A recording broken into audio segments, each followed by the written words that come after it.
Palatine bone. The palatine bones, palaton are two irregular bones of the facial skeleton in many animal species. Together with the maxillae they comprise the hard palate. Palate is derived from the Latin palatum. Structure. The palatine bones are situated at the back of the nasal cavity between the maxilla and the pterygoid process of the sphenoid bone. They contribute to the walls of three cavities: the floor and lateral walls of the nasal cavity, the roof of the mouth, and the floor of the orbits. They help to form the pterygopalatin and pterygoid fossae, and the inferior orbital fissures.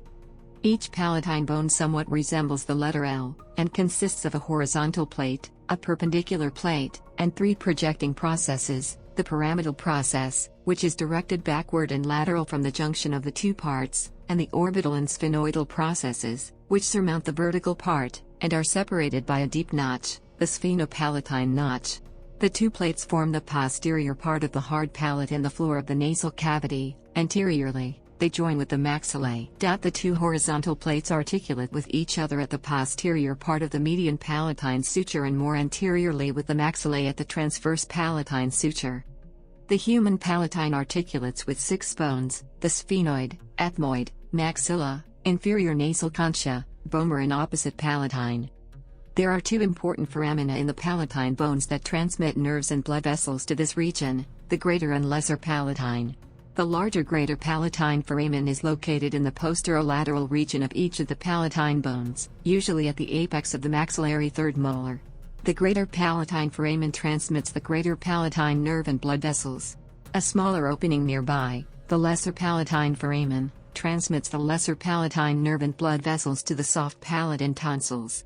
Both foramina are openings of the pterygopalatin canal that carries the descending palatine nerves and blood vessels from the pterygopalatin fossa to the palate. Function.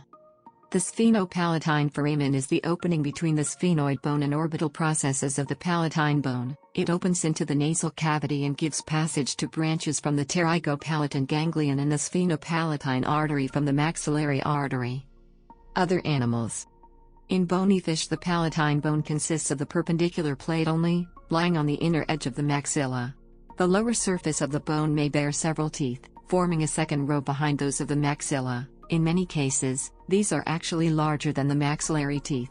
Although a similar pattern was present in primitive tetrapods, the palatine bone is reduced in most living amphibians, forming, in frogs and salamanders, only a narrow bar between the vomer and maxilla. Early fossil reptiles retained the arrangement seen in more primitive vertebrates, but in mammals, the lower surface of the palatine became folded over during evolution, forming the horizontal plate, and meeting in the midline of the mouth. This forms the rear of the hard palate, separating the oral and nasal cavities, and making it easier to breathe while eating. A parallel development has occurred to varying degrees in many living reptiles, reaching its greatest extent in crocodilians.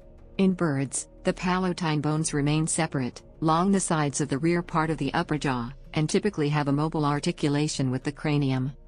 There are numerous variations amongst mammals, amphibians and other species. For example, the palatine bone in many amphibians such as the rough-skinned newt manifests as a distinct V-shaped structure. In the case of cat species, the horizontal and the vertical elements join at a 45-degree angle. Additional images.